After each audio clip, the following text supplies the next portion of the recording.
चुनाव में होगी वोट की बरसात, जो किया वो गलत, मर्यादा तोड़ने से मिलेगा तख्त, निजी हमलों से चोट, चुनाव में चाहिए वोट, बार बार संतों का अपमान, क्या है अखिलेश का प्लान। इन्हीं सवालों के साथ मेहमानों से करेंगे चर्चा।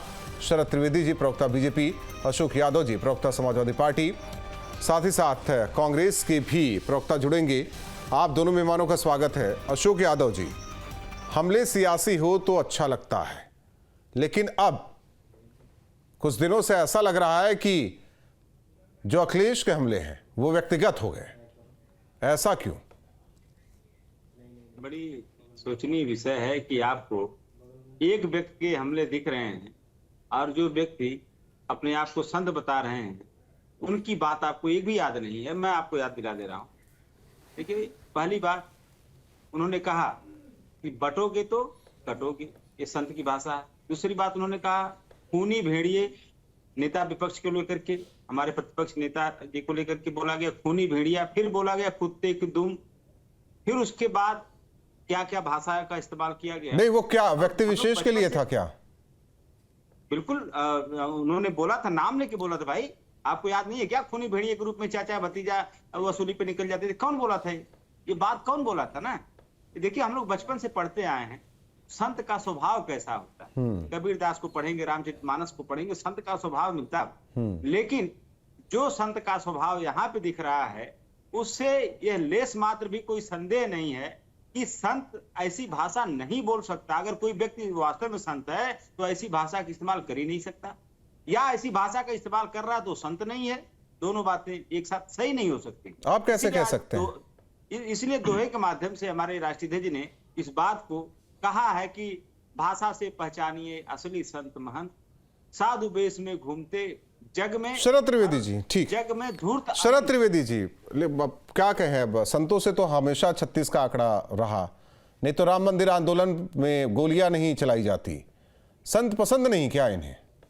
चाहे वो किसी पद पे हूं या मठ में हूं या मंदिर में हूं, संत कहीं भी हूं।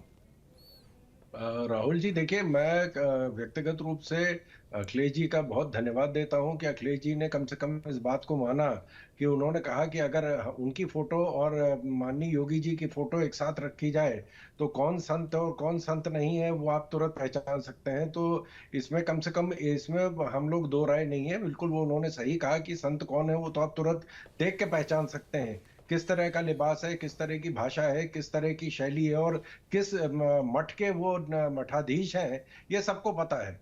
लेकिन जिस पार्टी का बयान तो छोड़िए, हमारा तो देश कर्म प्रधान है, हमारा धर्म कर्म प्रधान है, तो वहां पे इनके कर्म क्या रहे हैं आप देखें कि किस तरह जो इनके दो कार्यकर्ता थे और वरिष्ठ कार्यकर्ता थे अयोध्या में और कन्नौज में, उन्होंने जब अपने कारनामे दिखाए तो अखिलेश जी उनके साथ खड़े हुए, जो उनके विक्टिम थे उनके घर नहीं गए, मुख्तार अंसारी के घर गए, उनके जनाजे में गए। लेकिन जो इनके लोग मारे, जो जिनको उन्होंने मारा था या जिनके खिलाफ जो इनके लोगों ने कार्रवाई करी थी, अतीक अहमद के जो गुर्गे थे उन या जिनको उन्होंने मारा था, उनके घर कभी नहीं गए। तो ये जो इनके कर्म ऐसे रहे, जब ये सत्ता में थे तब भी यही हाल था। आप देखें कि किस तरह इनके नौनिहाल अतीक अहमद ने नोएडा के चेयरमैन जो सचिव लेवल का पद है उनको घर में घुस के पीटा था। और लेकिन शरद त्रिवेदी जी, ये बार बार सनातन पर ही वार क्यों हो रहा है? नहीं, देखिए, ये इनको अपना वोट तय करना है। इनका वोट जो सेकुलर वोट है उसके शुरू से ही, मतलब हमारा इतिहास जो सेकुलरिज्म का इतिहास रहा है, सबसे पहले तो मीर कासिम भारत में सेकुलरिज्म लेके आए थे 7वीं शताब्दी में, और उसके बाद औरंगजेब जो सबसे बड़े मसीहा थे उन्होंने सांप्रदायिक ताकतों के खिलाफ लड़ाई लड़ी।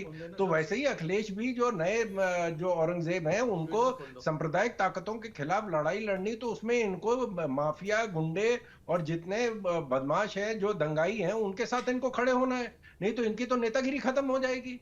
आप देखें कि जब कोई इनकाउंटर होता है तो ये उसमें जाति खोज लेते हैं, उसमें इनको धर्म दिखाई पड़ता है। लेकिन जब विकास दुबे, विजय मिश्रा का इनकाउंटर होता तो इनको जाति नहीं दिखती है। अभिमन्यु त्यागी जी, प्रवक्ता कांग्रेस, हमारे साथ जुड़े हैं। अभिमन्यु त्यागी जी, सुनने में ये आ रहा है कि जब से अखिलेश यादव कांग्रेस के दरबारी हुए उनकी भाषा ही बदल गई। राहुल जी, आपको और पैनल में मौजूद सभी लोगों को नमस्कार, जय हिंद, वंदे मातरम। देखिए राहुल जी, जिस तरह से सरकार का अहंकार सामने देखने में आ रहा है, और अच्छा खासा इंसान भी वो समझ लेगा कि सरकार पूर्ण तौर पर अहंकार में है। अभी तक उत्तर प्रदेश में गन्ना किसानों को बकाया मिला नहीं। मैं मुद्दे की बात करना चाहता हूँ। छुट्टा जानवर से किसान परेशान है, नौजवान अग्निवीर से परेशान है, रोजगार मांगते हैं, चारों ओर महंगाई है, हाहाकार मचा हुआ है। लेकिन सरकार जो है वो मुद्दों पर बात नहीं करना चाहती है। जो जनता है वो मुद्दों को पूछती है। जनता कहती है कि जो असल जो मुद्दे हैं उस पर कब बात करेंगे।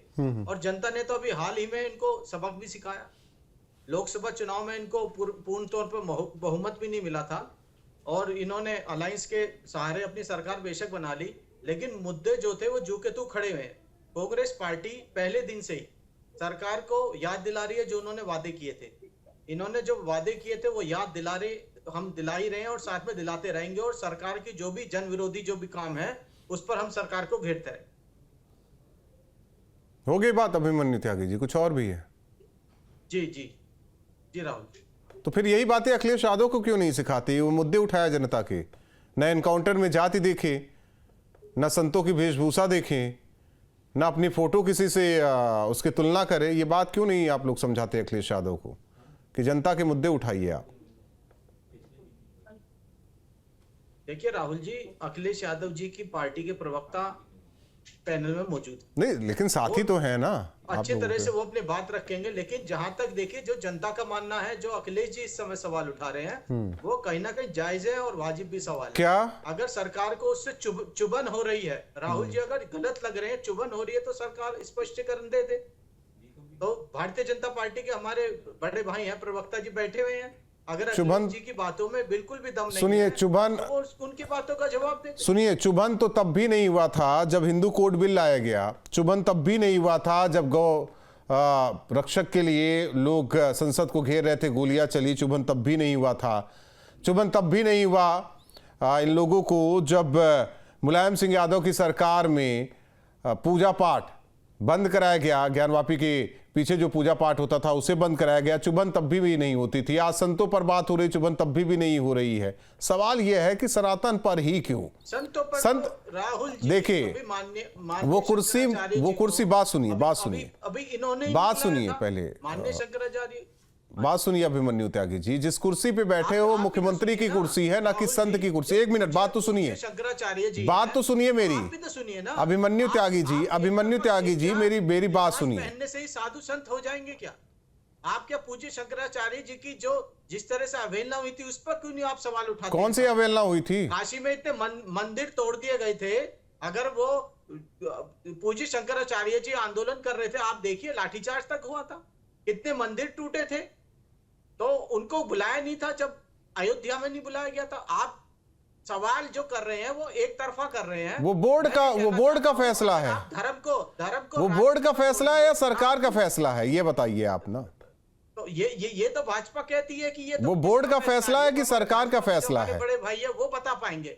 जैसे पता नहीं, मुझे नहीं याद है, छत्तीसगढ़ या कहीं तय किए जाएंगे क्या? छत्तीसगढ़ या कहीं बिना किसी संवैधानिक पद पर बैठे हुए आपके बड़े परिवार वाले वो पहुंच गए थे उद्घाटन करने।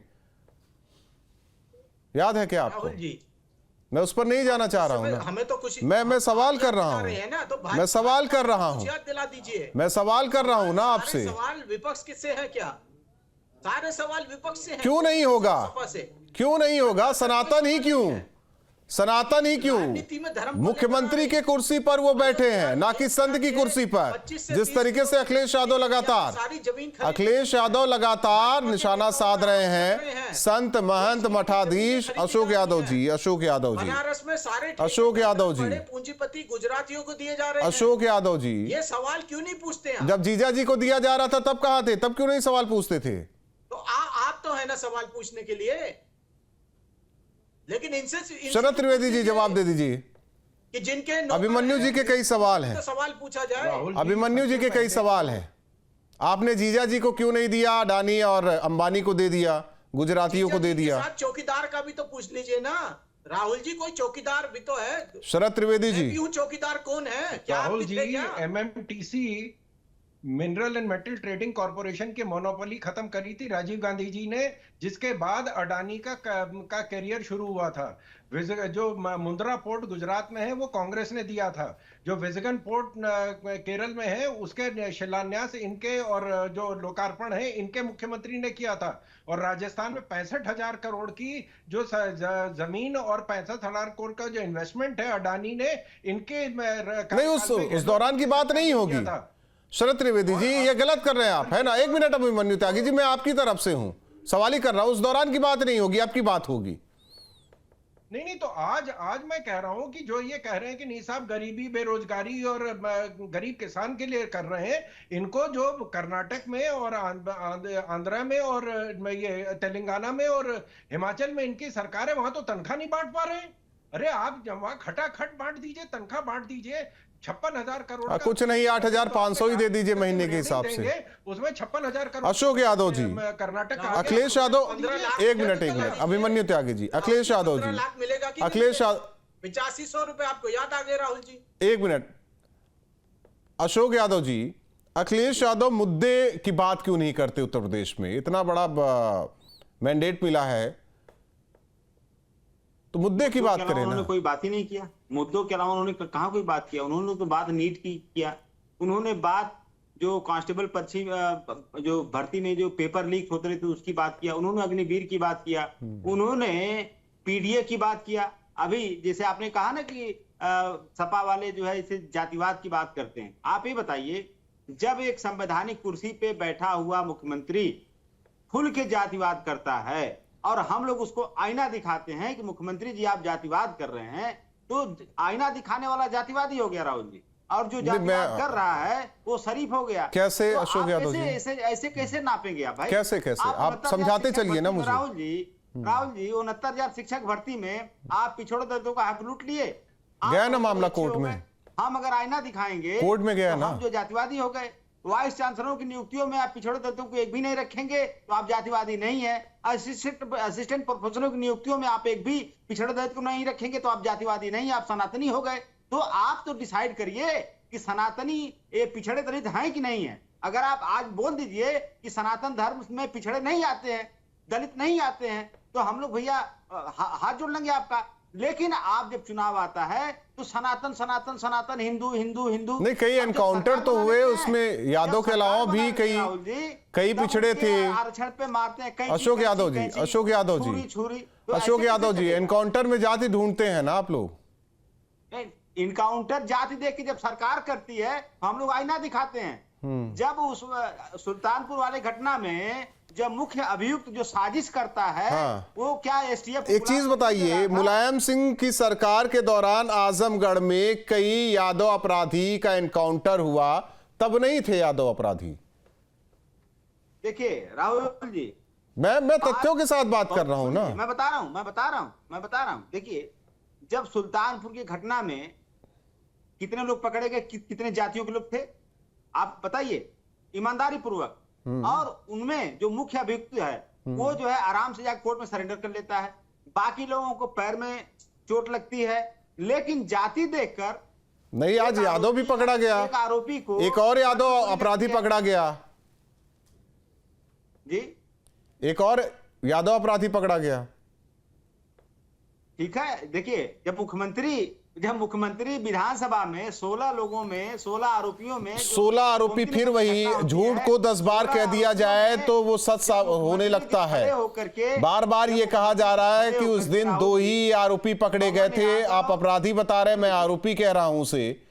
वो आरोपी जो थे उन्हीं का नाम लिया गया, शरद त्रिवेदी जी, संत। जब मुख्यमंत्री जी की भाषा यह हो सकती है कि 16 लोगों में से एक पवन यादव और एक मोहम्मद अरबाज, नहीं तो अखिलेश यादव की भाषा नहीं होती पत्रकारों की जब जाति वो पूछते हैं। आपको भी वही बोलना। मैं तो अशोक यादव जी यहां तक कहता हूं कि वो भाषा कहां है जब पत्रकारों की जाति पूछते हैं अखिलेश यादव, तब तो कहते हैं मजाक कर रहे थे अखिलेश यादव। शरद त्रिवेदी जी, शरद त्रिवेदी जी, संत से दिक्कत, आपकी मजबूरी है, अगड़ी जातियों से दिक्कत इन्हें, ये खुश किससे है?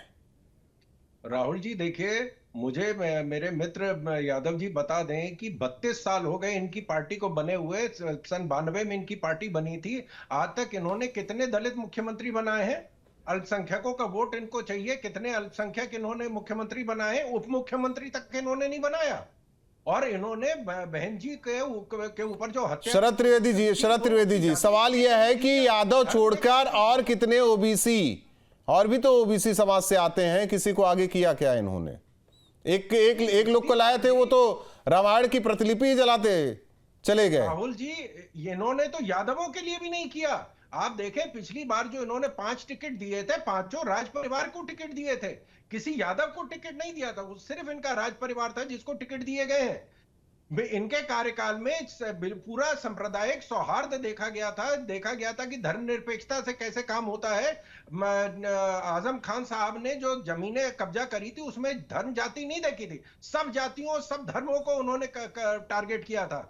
और मुख्तार अंसारी के लिए जो मछलियां पाली गई थी जेल में, वो उनकी जाति और धर्म देख के किया गया था।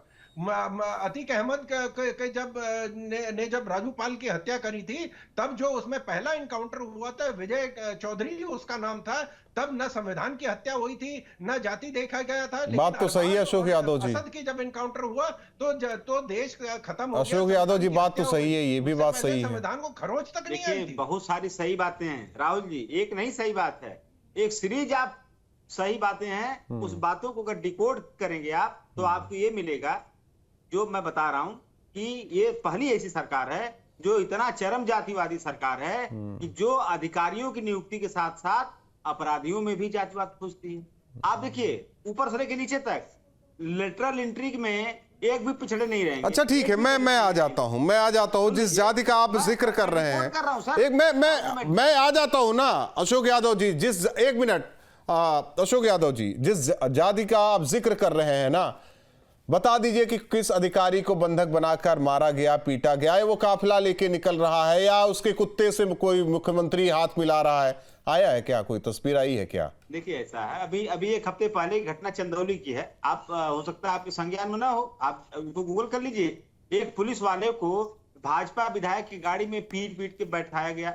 आप गूगल करके मैं तो कह रहा हूं, मैं कुछ और कह रहा हूं, आप कुछ और पूछ रहे हैं। ऐसे बता दीजिए किस माफिया के कुत्ते से हाथ मिलाया जा रहा है? आप ही बताइए। ब्रजेश सिंह क्या है, साधु संत हैं बनारस वाले, क्या है बताइए? तो कोर्ट में है ना बोलने की। मैं तो कह रहा हूं कोर्ट में है ना मामला। हिम्मत है बोलने की? कोर्ट में है मामला। आपकी हिम्मत है? आप लोग अतीक अहमद क्या है? अतीक अहमद क्या है? आपके लिए तो वोट बैंक रहे। ब्रजेश सिंह कौन? अंसारी कौन है? राहुल जी, ब्रजेश सिंह कौन? अंसारी कौन है? ब्रजेश सिंह कौन है? और वो कौन था जिसके लिए रामगोपाल यादव गए थे मुख्यमंत्री से मिलने के लिए? सुल्तान कौन है? सुल्तान सुन लीजिए, कौन है बताइए ना। भारतीय जनता युवा मोर्चा का आप बताइए तो। डॉक्टर घनश्याम तिवारी को आप बता दीजिए ना। मारता है। कन्नौज वाली घटना याद है क्या आपको? मोर्चा का सुन लीजिए, मैं कह रहा हूं, मैं कुछ याद दिला रहा हूं। कन्नौज वाला मामला याद है क्या आपको? आपको मैं याद दिला, नहीं याद आएगा, नहीं याद आएगा आपको। भाजपा का कोई आपको वो भी नहीं याद आएगा। बीच सड़क पर जब माइक पिता से माइक को छीन लेते हैं। लोग बिके हुए हैं भाजपा के हाथों। धन्यवाद, यही सुनना था। यही आपके आखिरी वर्ड है। जब आप चर्चा में जीत नहीं पाते तो यही वर्ड यूज करते हैं, यही शब्द यूज करते हैं। बहुत बहुत धन्यवाद।